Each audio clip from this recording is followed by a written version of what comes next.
Olá, meus amigos, sejam bem-vindos.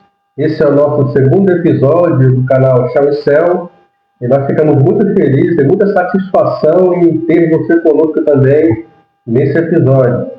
Assim como foi no episódio anterior, nós sempre trazemos um convidado para bater aquele papo, entender como é que funciona o dia a dia da profissão e também entender como que Deus age nesse dia a dia, nessa rotina. Porque Deus, como Ele é dono de todo o conhecimento, Ele sempre tem algo a agregar em quaisquer profissões que a gente possa desempenhar. E nosso bate-papo de hoje, a nossa conversa sobre gestão e finanças, o exercício da mordomia. A gente está aqui com o nosso convidado, pastor Frank Lacerda, que além de atuar nas frentes eclesiásticas da igreja, também tem muita experiência no que se refere à gestão empresarial. Atua durante muitos anos já em empresas do distrito e hoje ele atua numa das empresas que é uma das filiais da Honda aqui em Manaus, que é a LSL. Então ele atua nessa parte, essa empresa ela faz a parte logística, é como se fosse o coração das principais operações que a Honda exerce aqui em Manaus.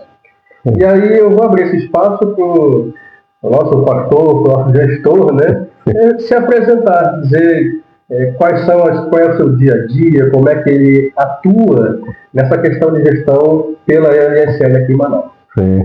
Primeiro, agradecer pelo convite, de estarmos aqui hoje para ter essa conversa, dar um olá a todos que estão nos assistindo aí. Foi um momento bem importante e prazeroso aqui, quando a gente tem essa oportunidade de compartilhar conhecimento, É verdade. A gente vem absorvendo tanto ao longo dos anos, então a gente sente às vezes a vontade de compartilhar. Então esse é um ponto muito bom. Então eu já atuo há bastante tempo na área de gestão, Comecei ainda como estagiário no sistema financeiro, em bancos. Então, eu já gostava muito de números. Tinha quantos anos nessa época? Assim? Eu tinha uns 18 anos. Bem Hoje já estamos na casa dos 50, Então comecei ali, como era um banco estatal, não tinha janelas ainda de concurso, aí surgiu o convite para estagiar também na indústria, Eu aceitei prontamente, que já era algo mais concreto, e daí começou essa jornada de gestão, na área de logística, depois planejamento, projetos, e a gente foi aí adquirindo conhecimento, conhecendo ferramentas, de forma que a gente conseguisse atuar ali, e em paralelo tendo um crescimento, À medida que você vai se esforçando, trabalhando, adquirindo conhecimento, botando em prática, lógico que vem um reconhecimento, também vem a bênção, que Deus vai nos abençoando toda essa jornada. Apesar de que eu me converti já um pouco tarde, Para os padrões normais, minha conversão foi quase uns 35 anos, então eu tive toda uma jornada aí, sem entender as propostas de Deus na minha vida, mas hoje eu entendo que Ele já estava atuando ali, e guardando, e dando todo o direcionamento, porque esse dia já chegou, um dia ele já sabia que ele tinha algo para mim com todo aquele aprendizado e conhecimento. Acho que antes o pastor, na época, quando não tinha essa vivência de igreja, agia, mas só veio a entender o porquê que as coisas aconteceram tempos depois que Deus veio revelar. Antes a ambição era de trabalhar, para conquistar recursos, prosperar financeiramente, adquirir, vamos dizer assim, bens materiais também, uma futura família, estabilidade financeira. Então trabalhar muito nesse sentido. Eu cheguei até a empreender, por uns 3 anos, abrindo negócio. E depois começou a ficar meio pesado, não conseguir conciliar com o ritmo de trabalho em indústria. Acabei focando mesmo só na carreira, na área de gestão. Então, nesse meio tempo, você falou, com 18 anos de idade, hoje na casa dos 50. Então, muito provavelmente, você deve ter andado e trabalhado por várias etapas do processo produtivo.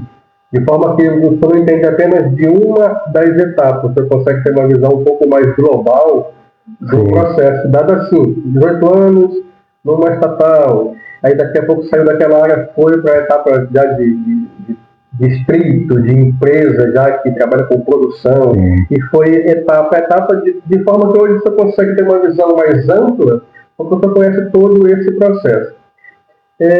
A pergunta inicial que eu gostaria de deixar aqui já é o seguinte: por que você falou de empreendimento, tentou empreender e tudo, até creio que conseguiu ser próspero, mas por conta de conciliação, abriu mão para poder tocar em uma área. Mas a pergunta é, por que hoje em dia, falando de gestão, tem tanta gente que quebra nas questões de gestão, empreendimento, né, abrindo seu próprio negócio, ou mesmo gerenciando seu próprio dinheiro? Por que tem tanta gente que quebra, mesmo trabalhando tanto? Às vezes nem é desemprego. Tem o recurso, mas a pessoa, de alguma forma, ela não consegue fazer isso para frente. Por que as pessoas quebram tanto nesse sentido, de acordo com a sua análise? Infelizmente, antigamente, não se tínhamos na educação de base essa questão das finanças, né? Infelizmente. E tanto nossos pais como nós mesmos, nós crescemos ali sem essa instrução, né? A educação financeira. Sem a instrução da educação financeira. Então você trabalhar para ganhar dinheiro ali para investir ou comprar algo, né? Mas você não tinha uma visão assim de controlar um plano orçamentário, né? Controlar suas entradas, saídas, fazer a sua reserva. É uma questão meio que cultural, né? Porque muitos países até investem desde a infância. Você vê nos Estados Unidos, nos países europeus, você vê em filmes aquela molecada vendendo limonada na frente de casa. Nós não temos esse espírito e nem essa influência desde criança. Assim, então nós já fomos aprendendo meio que sofrendo na prática, né? Então você já foi adquirindo esse conhecimento e procurando já exercer essa habilidade, mas já depois que você vai aprendendo, errando, batendo cabeça, você cai nas armadilhas do sistema financeiro, que também é um ponto aí em que você não foi ensinado como usar de forma positiva, por exemplo, cartões de crédito, limite de cheque especial.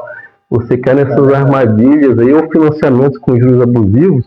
Então são pontos aí que te atraem de uma forma que você cai nessas situações imaginando que é um bom negócio, mas na prática você está sendo meio que sugado ali pelo sistema financeiro, né? E a questão do desconhecimento, né? Isso. Você não conhece, não teve educação dentro de casa, nem escola. Exatamente. E aí ela acaba tendo esse tipo de problema. Hoje já está mudando, e você vê já na educação dos dias atuais, a gente vê até pelos nossos próprios filhos, né, que você já vê ali desde o ensino básico lá, que as escolas já colocam algumas instruções de finanças básicas, feiras de matemática, ensinando o aluno já a ter aquela visão simples, né, de negociação. Então a gente já vê um despertar. Eu posso citar como por exemplo, assim, falando de gerações anteriores, né? Eu, quando era criança, eu me lembro, na década lá de 80, que uma vez meu pai foi fazer um mercado. E aí eu vi que ele não tirou dinheiro para pagar a conta.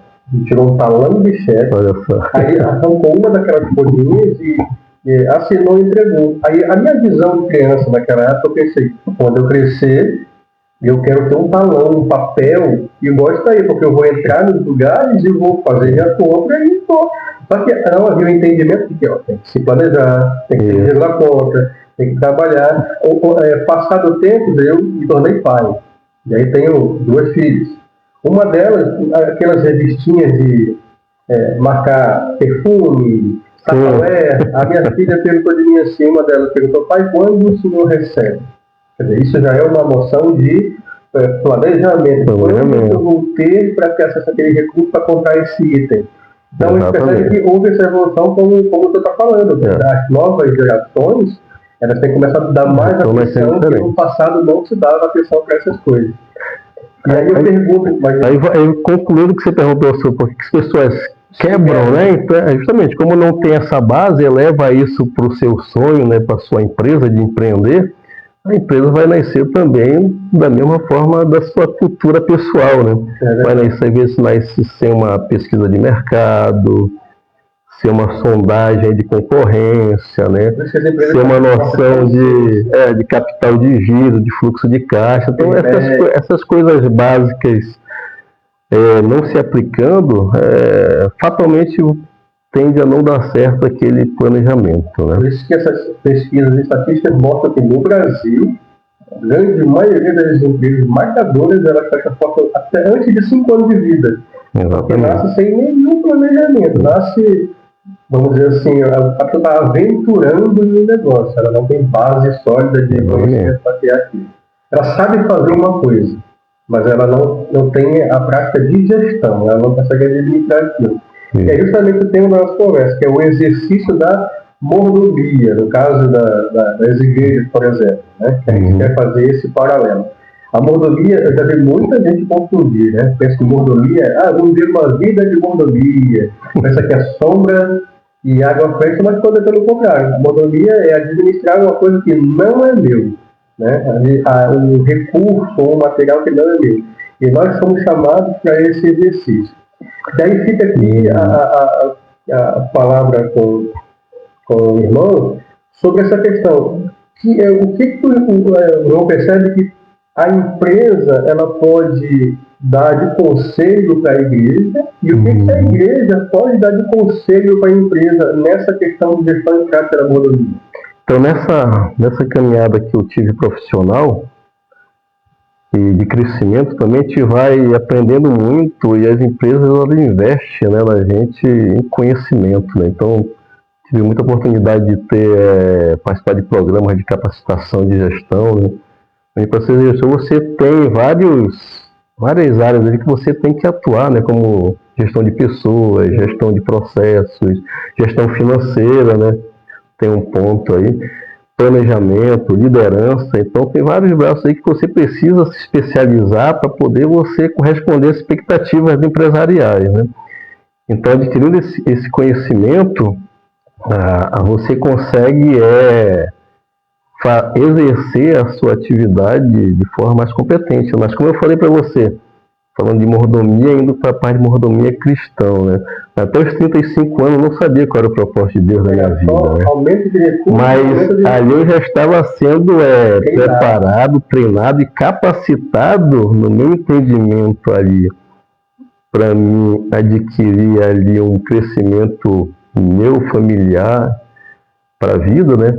Mas na verdade, no fundo, Deus, hoje eu já entendo que Deus está me dando todas essas oportunidades de capacitação, dons e talentos, porque um dia ele ia usar isso para a obra dele na Terra, né? Então, hoje eu tenho esse entendimento. Hoje, na época, eu não fazia ideia de que aquilo era uma preparação para o que ia acontecer logo mais na frente. Exatamente. Por exemplo, hoje eu na minha atividade atual, eu sou responsável por uma grande operação, né, logística, onde nessa operação existe uma série de recursos para que ela funcione, né? Eu costumo usar muito bem simples os 4 M's: recurso de mão de obra, recurso de máquinas e equipamento, método de trabalho, todo o material de estoque que você usa ali para fazer o seu processo. Então a gente tem essa visão de planejamento do recurso para atender o objetivo e as metas principais da empresa, né? E dentro desse exercício aí você tem que liderar o seu time de forma que ele busque o resultado com essas instruções para que ele atinja o objetivo final. Que impacto que tem essa questão da gestão no que se refere a pessoas? Porque foi falado agora sobre os 4 M's. Um desses M's é mão de obra, né?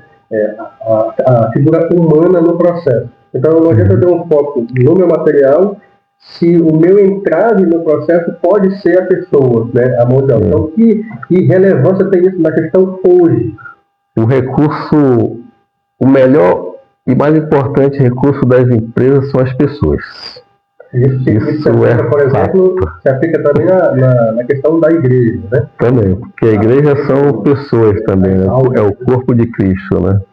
É o bem maior do nosso Deus, né? Então essa relevância se dá, como é que isso se evidencia no dia a dia? Como é que a gente consegue perceber? Porque no passado, vamos dizer, se construía empilhadeira para ter maior eficiência no transporte das cargas dentro do galpão.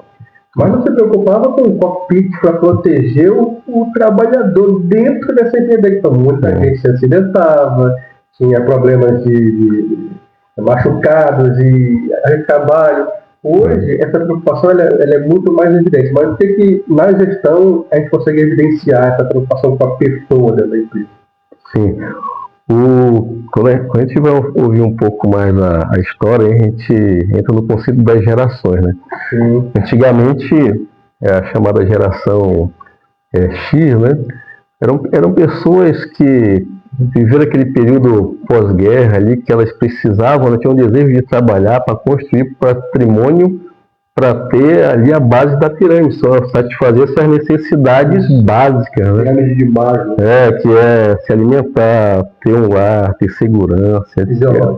Mas a partir do momento que as gerações foram se passando, né, e vindo outras gerações, esse pensamento ele foi também mudando aí, né? As pessoas começaram também a ter o desejo de crescimento, né? Começaram a ter o desejo de mais aprendizado. Então, isso daí fez com que as corporações também buscassem se adequar para que elas tivessem maior facilidade de tanto captar os melhores recursos de mão de obra, né? melhores profissionais, como também, com o passar do tempo, e como mantê-los, né? Como fidelizá-los, né? Então, é bem interessante. Antigamente, as empresas praticamente escolhiam quem queria que trabalhasse com ela. Hoje, as empresas estão mais focadas em convencer a pessoa que o seu ambiente de trabalho é bom para ser desenvolvido. É a tal da busca por talento. Né? É verdade. Quando a gente estuda a história como eu estou falando, a gente percebe exatamente isso. Mas no começo, a gente via Taylor e Fayol. Então ele buscava a pessoa que se adequava àquela questão. Depois a gente vê outras questões, se eu não me engano, foi nas relações humanas, a experiência de Hawthorne. Fala que eu vou observar o comportamento daquelas pessoas, eu possa desenvolvê-las, e assim eu melhoro o meu ambiente para que o ambiente se adeque a ela, não ela se adeque ao ambiente. Então esse desenvolvimento começou a ser notado nas empresas nesse tempo. E aí as empresas começaram a investir muito também em ambiente de trabalho mais agradável, ambiente de trabalho com maior liberdade, né? Com maior nível de benefício. Então, o funcionário satisfeito, ele é mais eficiente. Sim. Ele não tem mais preocupações externas, ele consegue focar melhor no trabalho dele, e aí se torna mais eficiente. Uma outra questão importante é acerca dessa questão de administração. Quando a gente fala em empresa, a gente fala em lucro, a busca da empresa por lucro, mas para que se haja esse lucro, eu preciso ter um controle das minhas contas, um controle da minha gestão com pessoas habilitadas. Isso é empresa. Quando eu falo de igreja, porque embora o nosso foco seja pessoas, mas eu preciso trabalhar o quê? Aí já a questão da fidelidade, já a questão da responsabilidade, são questões, vamos dizer assim, mais abstratas, né? Não são questões mais tão concretas. E aí a questão, o senhor também como pastor, e o pastor de área, que trabalha com a Secretaria de Finanças, como gerenciar essa questão que é tão abstrata? Porque na empresa, eu acredito que é até mais fácil de fazer isso. A empresa são questões fixas. Cadê os relatórios? Onde estão os dados? E eu vou ler aqueles dados e eu consigo trabalhar agora. Como é que eu trabalho essas questões mais abstratas que é dentro da igreja para que eu possa ter o mesmo resultado que uma empresa tem nessa questão? A empresa, ela tem um objetivo bem claro que é lucro, né? Sim. É o lucro. Então, tudo que ela planeja, eu gosto muito de ensinar isso. Eu também sou professor na área de gestão.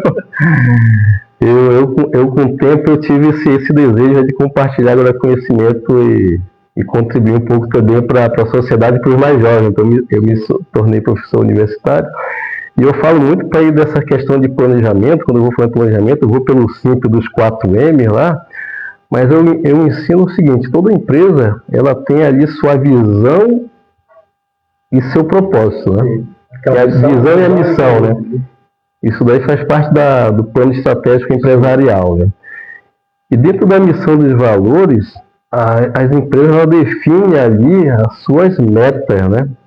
Seus objetivos e suas metas. Aí tem as metas financeiras, tem as metas de produtividade, tem as metas de eficiência, tem as metas de pessoas, né, de mão de obra.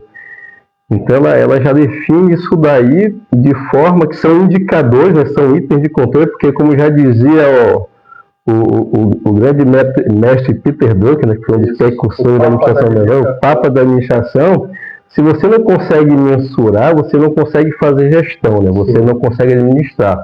Então você tem que ter os seus indicadores, né, atrelado às suas metas, né, com dados, informações, para que você tome decisões e estratégias para atingir os objetivos, onde um dos objetivos maiores de todas as empresas é o lucro.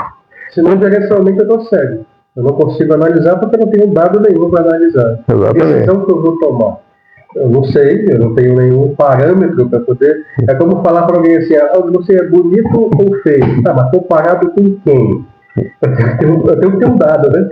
Eu tenho que ter um parâmetro. Então, sem dados, como o Peter Drucker falou, aí eu não tenho como gerenciar essas questões.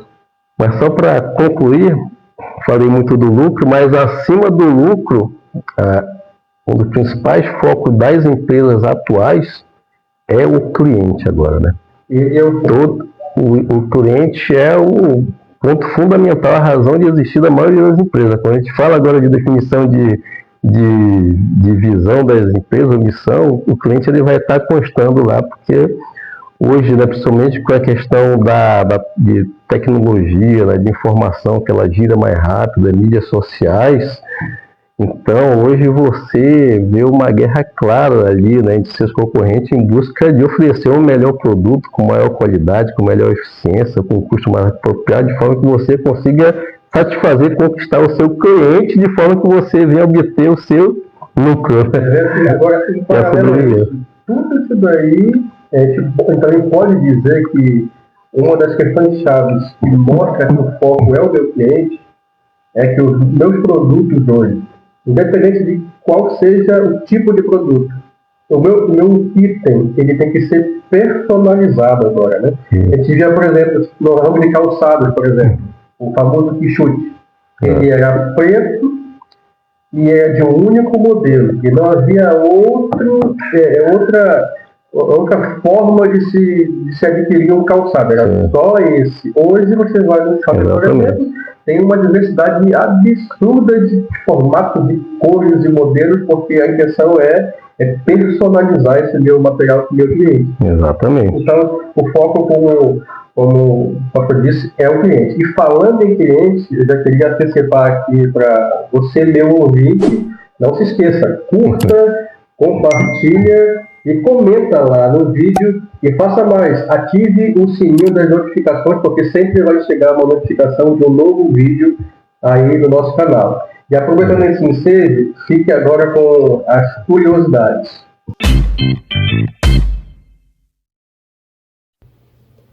A Bíblia ensina que planejamento vem antes de execução, e isso muito antes da administração moderna estabelecer os seus princípios. Veja que em Lucas 14:28 diz: Pois qual de vós, pretendendo construir uma torre, não se assenta primeiro para calcular a despesa e verifica se tem os meios para concluir? Então, ela faz esta recomendação: verifique se você tem na sua mão todos os recursos antes de executar. Crescimento sem estrutura gera problema. Veja que Moisés começou a ter problema por conta do crescimento acelerado do povo do deserto.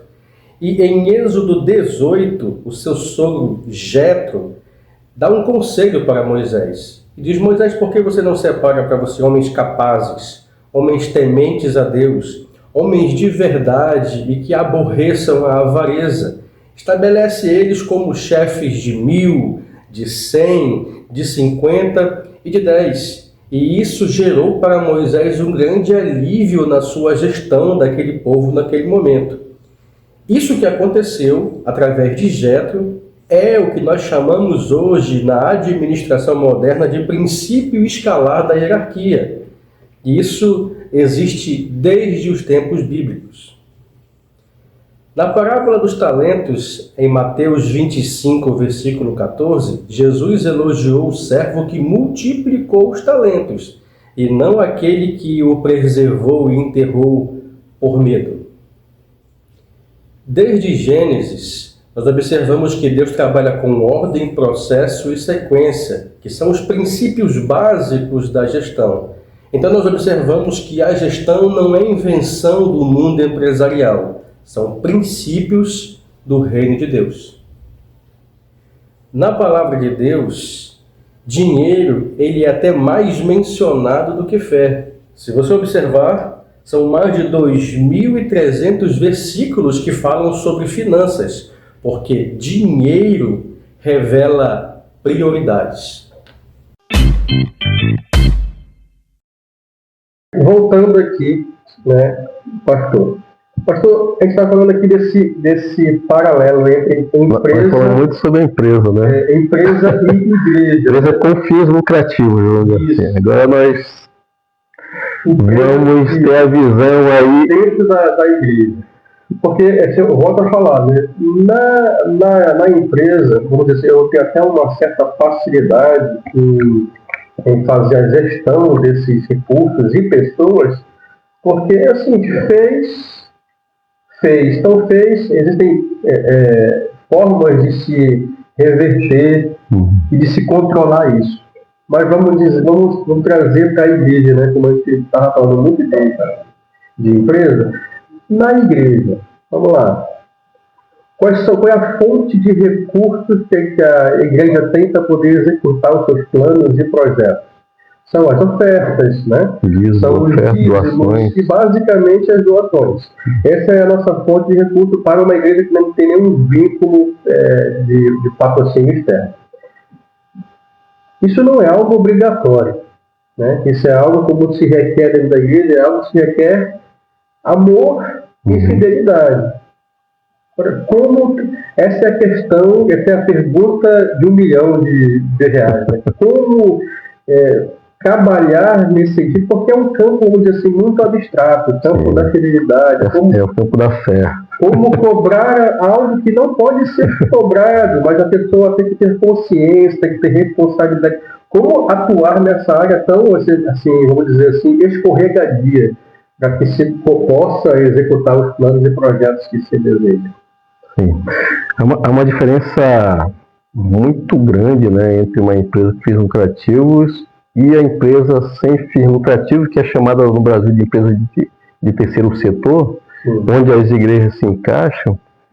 Mas quando você olha para a base da administração e gestão de uma empresa e igreja, elas têm algumas similaridades, né? Inclusive, a igreja, no Brasil, para funcionar, tem que ter um CNPJ. Né? Então, ela é uma instituição... Isso independente se ela é terceiro setor, se ela tem que ter a pessoa jurídica. Pessoa jurídica, ela tem que existir, que era para ela estar totalmente legalizada para funcionar. Né? Então, ela tem algumas obrigações legais também que ela precisa corresponder na parte financeira e contábil. Né? Existem... prestações de conta também e declarações até de imposto de renda como uma empresa, né? Essas obrigações legais é algo mais recente na história ou já é uma coisa antiga que sempre existiu, mas não é chamada atenção, né? Ela sempre existiu, não é recente, ela sempre existiu, mas ela tomou uma notoriedade maior agora, principalmente com a expansão do cristianismo aqui no Brasil, né? E aí os olhos... os olhos também se voltam. Mas a igreja ela também tem algumas isenções, né? Que a empresa com fins lucrativos não tem, né? Por ela ser um órgão aí sem fim lucrativo que exerce uma função social também muito grande, então ela também tem algumas isenções pelo governo. Por exemplo, né, IPTU, IPVA, essas coisas. Ela não tem isenções com relação a questões trabalhistas, porque ela precisa pagar lá os FGTS, INSS, como qualquer funcionário de uma empresa comum. Mas essas isenções, eu pergunto, isso continua valendo a isenção, contanto que a igreja ou a instituição sem fim lucrativo, ela não divide a sua função. Sim. Por exemplo, se ela diz a função da igreja qual é? Pregar o evangelho e alcançar almas. Se ela desenvolver qualquer outra atividade naquela área que desvie desse fim, aí essa questão da isenção ela já cai por terra nesse sentido. É alguma coisa mais ou menos. A igreja tem algumas obrigações legais também, né? A gente tem que separar um pouco a questão espiritual, né? Que é a função principal e primordial de uma igreja, né? Que é levar nós, né, o caminho de salvação através de Jesus Cristo, da questão legal, né? Vamos dizer assim, da questão da administração. Então, a igreja tem esses pontos, né? Eu tenho a minha parte legal, administrativa, que eu tenho compromisso, e eu tenho também a minha parte eclesiástica e espiritual. Então, são coisas separadas, mas para uma igreja funcionar, ela tem essas duas coisas. E quando eu entro na questão legal também, eu tenho os aspectos sociais também, né? Que a igreja também faz esse papel bem forte, né? E para a igreja funcionar, como você comentou anteriormente, numa empresa eu tenho lá a minha venda, onde eu tenho minhas receitas de faturamento, né? Onde eu tenho minha receita, minhas despesas, onde eu tenho meu lucro. Numa igreja é um pouco diferente, né? A minha fonte de entrada, como já conversamos, são meus dízimos, ofertas ou doações, né? No nosso caso é muito mais dízimo e oferta, porque nós não temos nenhum tipo de convênio ou ajuda com órgãos e instituições, né? Então, praticamente, a nossa igreja hoje, ela funciona na base da fé dos nossos irmãos, né, em Cristo. A gente basicamente trabalha assim, eu vou pisar sem ver o chão. Exatamente. E isso, na verdade, a nível de gestão, a gestão fala exatamente o contrário disso, né?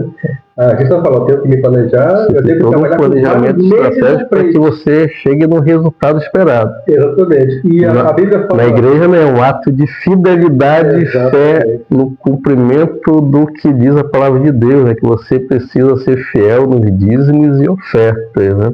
E o dízimo, nós sabemos que é um ato de gratidão a Deus, de obediência, né? Porque o dízimo, ele Eu sou grato a Deus pelo que Ele me deu. Eu fico tão contente com o que Ele me deu que eu devolvo. Não é que eu dou, eu devolvo aquilo que não é meu, né? Que é o exercício da mordomia, né? E entra uma outra questão. Muita gente foca apenas nessa devolução dos 10%, que é o valor que é bíblico, né? O valor que foi definido através das Escrituras, mas é como se alguns casos acontece que vê muito isso no Brasil, né? As pessoas entregam esses 10% e agem de uma forma dissoluta com esses 90% com que elas ficam, como se ela tivesse um salvo-conduto para se comportar como quisesse, porque ela já cumpriu a sua obrigação de entregar aquele valor. Então, na verdade, é algo bem diferente, né, nessa questão de fidelidade. Isso, no caso, é barganha, não é fidelidade. Né? Tem muita gente que confunde um pouco o dízimo como se fosse, assim, se eu entregar o dízimo, eu vou ser abençoado. Deus tem a obrigação de me abençoar, né? Mas não é bem assim, né? A palavra de Deus até fala, né, que fazer prova de mim, né? Aqueles que entregam o seu dízimo e oferta. A situação que Ele permitiu se fazer prova é essa questão financeira, tanto que Jesus, ele fala lá em Mateus 6, ele fala sobre dinheiro. Na verdade, sobre dinheiro, a Bíblia ela fala mais sobre dinheiro e gestão do que céu e inferno. Porque ele deixou claro, vocês não podem tentar me agradar se vocês estão presos nessa questão financeira, se vocês não conseguem gerenciar os próprios recursos de vocês.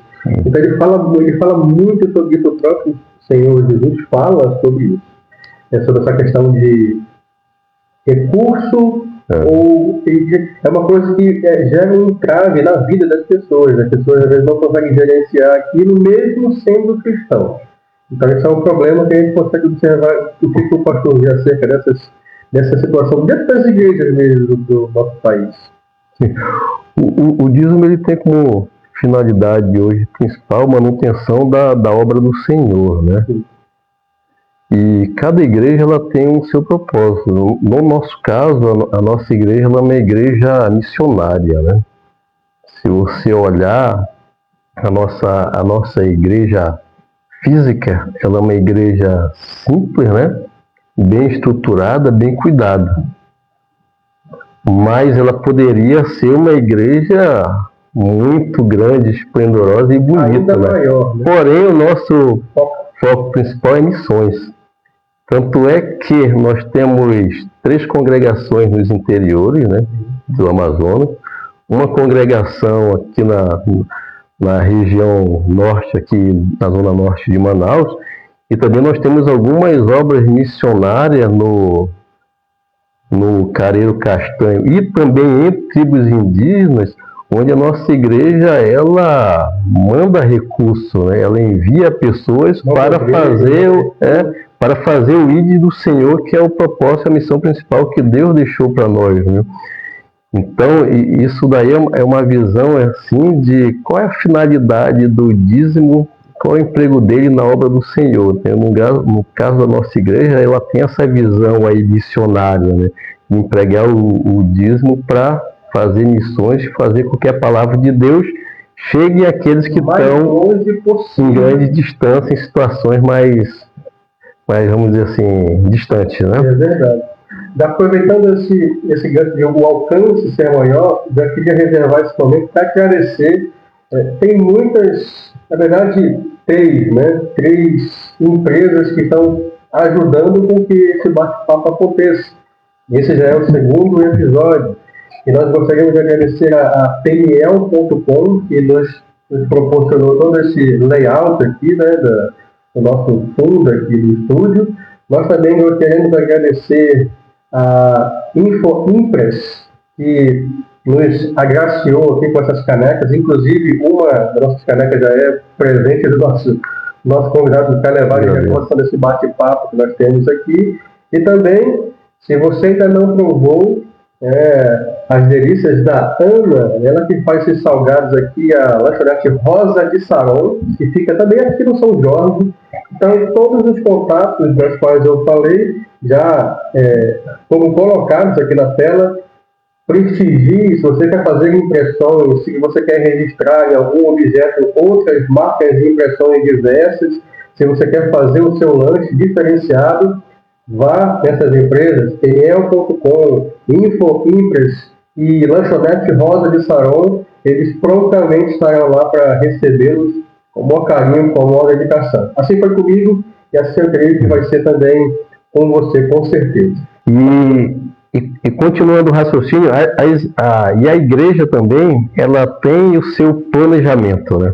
Para poder fazer a missão, para poder alcançar as pessoas, para fazer o seu trabalho social também. Então, ele tem o seu planejamento. Dentro desse planejamento também tem a questão das finanças, o financeiro.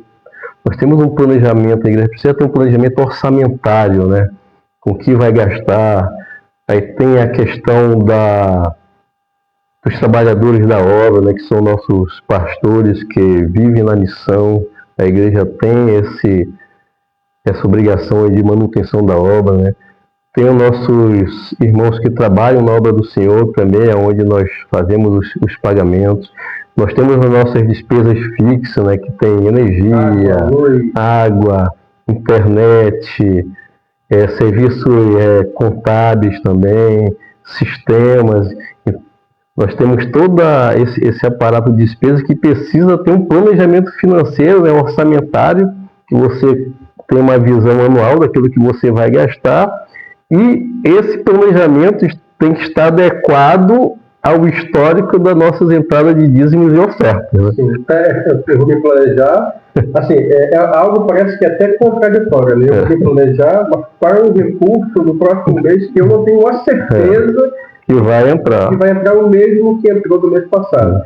Então, esse é um campo bem escorregadio para se gerenciar um recurso que eu não tenho a certeza que ele vai entrar. É por isso que a gente trabalha com fidelidade e responsabilidade. É por isso que quando se fala lá em Malaquias, não se fala em barganha, se fala em responsabilidade. Nós, como participantes do corpo de Cristo, temos a responsabilidade de manter aquele trabalho, que é de vital importância para quê? Para aquilo que o pastor falou, manter as obras no interior, manter a missão, manter esse foco que é a pregação da palavra em lugares bem longe, onde eu não posso ir.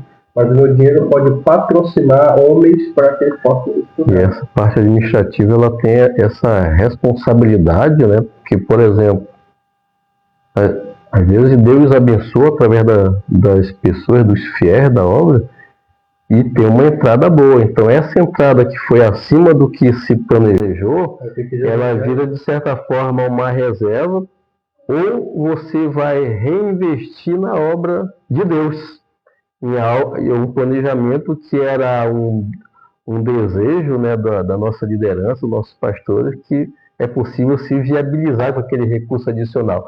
Mas, da mesma forma, se aquela entrada ela não aconteceu, né, ela foi um pouco abaixo, porque às vezes as pessoas elas passam por crise também, elas passam por desemprego, né? E às vezes, por exemplo, nós passamos por um caso recente de uma pandemia, né, onde a situação financeira das pessoas elas caiu.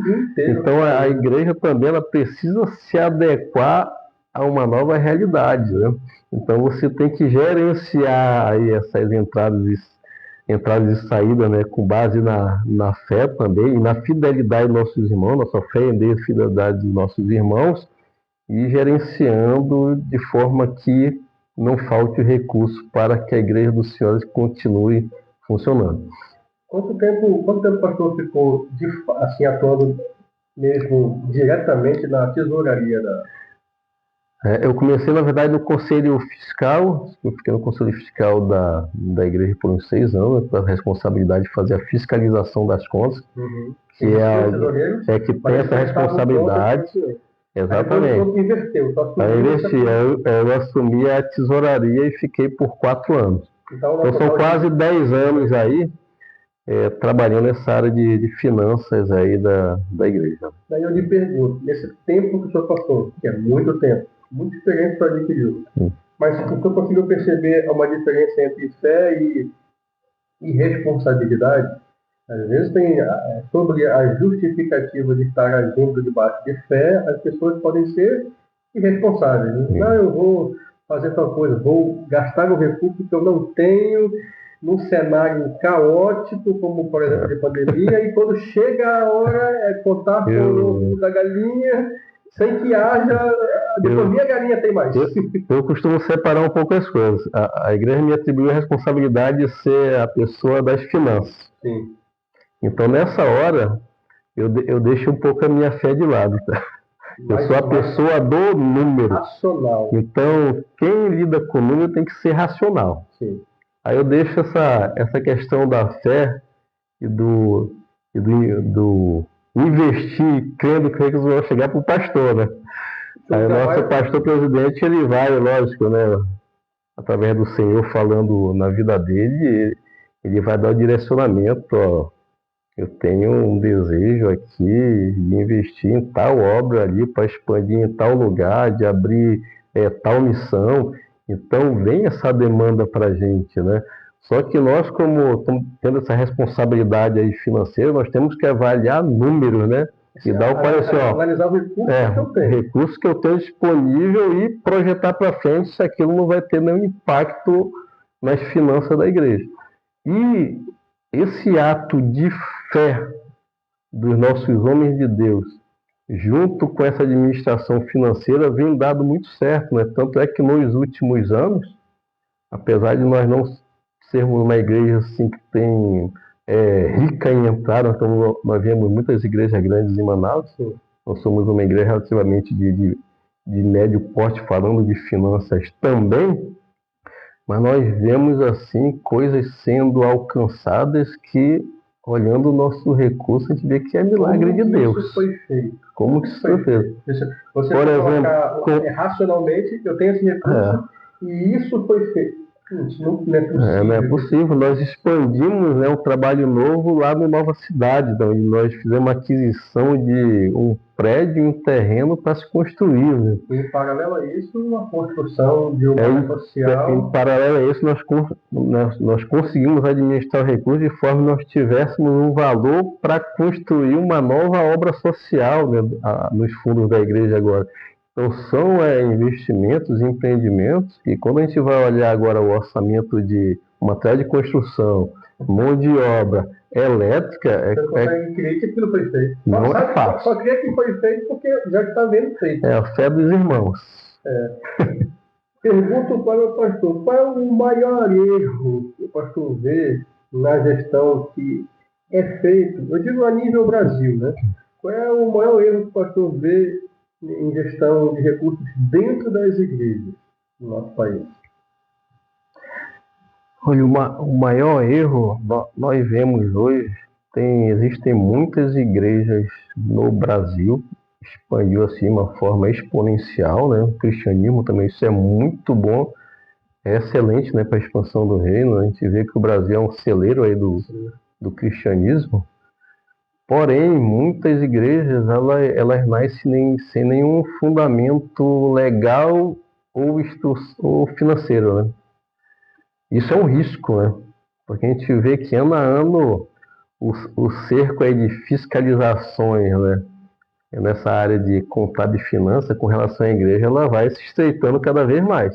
Ou você se adequa, ou você não pode operar. E a gente vê que, infelizmente, né, por falta de conhecimento e de instrução, as igrejas hoje elas abrem apenas com a visão espiritual, né? É importante, é muito importante, né? Graças a Deus e glória a Deus. Mas também as igrejas elas precisam se estruturar e se preparar nessa parte também legal, até para não correrem o risco de, vamos dizer assim, de uma perseguição contra as igrejas, que isso já acontecia em alguns países e nós sabemos que isso é real. Se isso vinha acontecer aqui no Brasil, as igrejas não venham a ser atacadas nessa parte legal e serem fechadas e impedidas de funcionar. Nós vemos países, principalmente países socialistas, né, como China e recentemente na Venezuela, em que as igrejas vêm sendo perseguidas, né? E isso é um ponto de risco. Por conta disso que o próprio Jesus disse, dai a Deus o que é de Deus, sim, e a César o que é de César. Então a gente separa essas coisas. Aí separou a coisa espiritual, sim, da coisa material, legal, que deve acontecer. E por não ter essa base também de administração e visão financeira, muitas igrejas abrem, mas posteriormente também elas fecham, né? Porque elas não conseguem sustentar. E às vezes isso acaba caindo também em mãos erradas de pessoas de má índole, né? Que usam a igreja como uma fonte de enriquecimento pessoal, né? E até ilícito, né? E esse é o ponto aí que eu vejo dentro da sua pergunta, que é o ponto de risco onde precisamos melhorar dentro das igrejas. O livro de Provérbios, ele fala sobre prudência, né? Muitos textos em Provérbios falam sobre prudência em gerenciar esse recurso. Porque é um recurso que, primeiro, não é nosso, né? Ele vem do trabalho de outros irmãos. E ele, além de não ser nosso, ele é para o sustento da noiva, né? Dos recursos das contas fixas, variáveis e tudo mais. Provérbios fala isso. Lucas 16 fala que nós temos que ser fiel. A fidelidade no pouco ela pode nos levar a ser colocado no muito. E Malaquias fala da responsabilidade. Eu pergunto aqui para o pastor, essa questão da igreja, de se administrar isso, qual é a perspectiva que nós temos para o futuro? Porque se falou muito de gerações passadas, que não tinha-se essa educação, essa visão. Hoje a gente percebe que é uma coisa mais comum. As pessoas já falam mais disso, já se atua mais nisso. Então, qual é a perspectiva para essas novas lideranças no futuro que vão surgir sobre esse trato, essa gestão de recursos dentro da igreja? Sim. Hoje é possível ver as novas gerações, os jovens, que já são a realidade em nossas igrejas, eles chegando com uma maior instrução, né? Tanto educação, como também com uma visão de finanças melhor. Então, eles têm esse entendimento, com base na palavra de Deus, que o dízimo é uma obrigação do cristão para a manutenção da obra do Senhor, né? E, em contrapartida a isso, é uma fonte de bênçãos que Deus derrama sobre nós e sobre eles, que não é uma perda, né? Mas sim um privilégio você poder ofertar e dizimar na obra do Senhor e ver a obra sendo mantida, né? E a oferta já é um ato de gratidão, né? O dízimo já é um ato de fidelidade, né? Sim. E a oferta já é um ato de gratidão. Então a gente vê a nossa nova geração, novos cristãos, que eles já têm esse entendimento, né? E nós vemos muito mais jovens dizimando e ofertando hoje do que algum tempo atrás. Até porque o mercado hoje em dia ele já está muito aberto a captar jovens já muito cedo. Então esse é um ponto aí bem favorável. Então isso indica que no futuro as igrejas vão estar bem mais conscientes e preparadas com relação a esse entendimento financeiro. E mantenedores mais regulares, mais fiéis. Exatamente. Porque o jovem hoje, né, também nós, né, que já começamos a ter esse entendimento que a educação financeira ela é importante, né? Então ele já tem aquela visão lá, bom, teve meus rendimentos, aqui o meu líquido que eu recebi, então eu tenho essa parte aqui que é fidelidade minha, né? Que não é meu, né? Já é do Senhor, e o que sobra aqui eu vou administrar. Então ele pode fazer ali a sua reserva, o seu investimento e separar aquilo para o consumo do dia a dia. Então ele já tem esse entendimento que eu penso aí que é a boa prática da atualidade com relação à finança, principalmente a um cristão, né? Algum tempo atrás eu dei um ensino na igreja, até na escola bíblica, onde eu falei sobre isso, né? Hoje se usa muito a regra do 80-20, né? Sim. Você recebe ali, você separa seus 20% ou 30%, né, para guardar para o seu futuro, da educação, investimento, etc. Mas para o cristão, você tem que ter a regra, talvez, lá do 80-10-10, do 70-20-10, né? Então, os 10% é do Senhor, não nos pertence, né? Porque a palavra de Deus é da reserva. Esse é um princípio que se aplica até pessoas que não são cristãs. Pessoas que executam esse princípio, elas conseguem alcançar uma prosperidade, mas como foi falado lá em Malaquias, fazer prova de mim. Ele não falou cristão fazer prova de mim, porque até nenhum deles é cristão na época. Mas as pessoas que entendem esse princípio, elas alcançam esse outro nível, assim, vamos dizer, de alcance de recursos. E nós que trabalhamos na área de finanças, principalmente a questão de tesouraria, nós vemos claramente assim, o milagre de Deus aconteceu na vida financeira das pessoas. À medida que elas entenderem... Nós vemos os dizimistas fiéis sendo grandemente abençoados em várias áreas de suas vidas. Então é algo incrível. E infelizmente nós vimos também, mas a gente trata com muito sigilo e cuidado, né, essas informações. Até porque hoje tem leis também que determinam que as instituições, a igreja também, ela tenha cuidado com informações sensíveis, né, das pessoas. Né?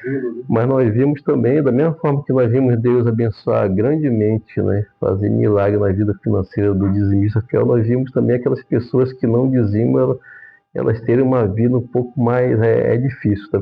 Não é uma raiva dizendo que isso acontece com todos, até porque nós sabemos também que muitos irmãos passam, na maioria das vezes, por situações difíceis, desempregos até, ou de problema não previsto, né, que acaba tendo um período ali que não consegue participar. Mas nós vimos também que a partir do momento que eles se empregam, começam a trabalhar, eles começam a ser ali fiel na obra do Senhor, isso gera um ciclo benigno, né? Onde ele vai abençoando a obra e o Senhor vai abençoando sua vida e sua família também, né? Porque isso alcança gerações, né? Eu vou deixar esse espaço agora para o senhor. Só pode ser dividir aquela câmera preta ali, que aí o senhor vai falar com quem está nos ouvindo aqui, né? Pelos dados estatísticos do último episódio, foram centenas de pessoas, né? Então, o senhor pode dizer, como o senhor é o homem dos números, sou bem disso, é o homem dos números. Então, aquele que está almejando essa carreira, essa vida empresarial, ou quer atuar na sua igreja como aquele que vai ser o tesoureiro, trabalhar cuidando, sendo o mordomo do Senhor dentro da sua igreja, da sua congregação. Que conselho que o senhor dá para esse jovem, para esse senhor, para essa senhora, para essa moça que quer atuar nessa área? Bom, o conselho que eu dou para vocês, que querem sintam no coração, é de serem gestores, né? Ou numa grande empresa, ou do seu próprio empreendimento. O principal ponto é colocar Deus em primeiro lugar em tudo que você fizer. Né? Eu demorei muito a fazer isso. Vim encontrar a Deus nos meus 35 anos, mas tinha um propósito. Mas se você coloca a Deus nos seus planos, né? No seu planejamento, no seu negócio, no seu trabalho, você já tem uma grande e gigantesca possibilidade que pode dar certo. Aí tem que dizer fé, porque Deus ele vai abençoar. E depois disso busca de conhecimento, busca por informações, estudar, se qualificar. Durante a minha vida profissional, né, eu comecei, como eu falei, estagiando em banco. Aí o que eu fiz? Eu fui estudar economia. Estudei 2 anos de economia. Mas como eu migrei para a área industrial, e na indústria eu entrei no segmento logístico, o que eu fiz? Opa, segura um pouco a economia aqui, eu fui estudar logística. Então eu me formei em logística, fiz a especialização em logística, né? A partir do momento que eu comecei a galgar outros caminhos e comecei a ser gestor de recursos, pessoas e outras coisas, eu fui estudar gestão.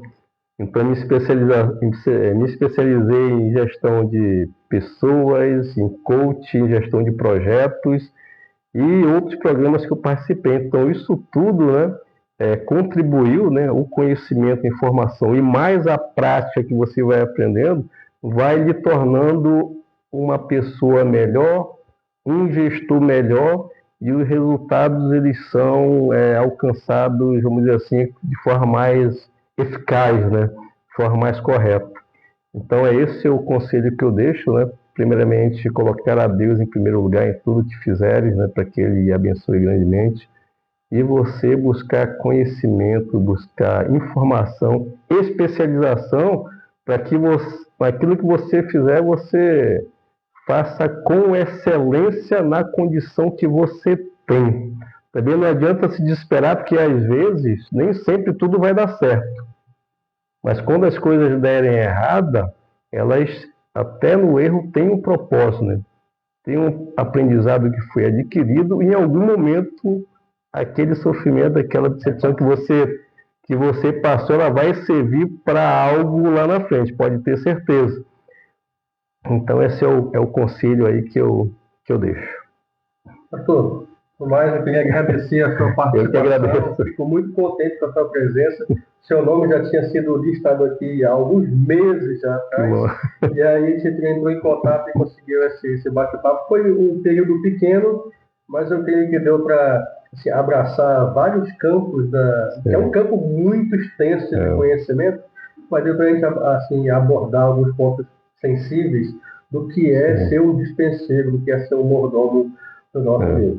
Você, meu ouvinte, meu amigo, meu parceiro de caminhada, mais uma vez eu ressalto, curta, compartilhe e comente e ative o sino das notificações. No mais, que o Senhor te abençoe, em nome de Jesus. Amém. Amém.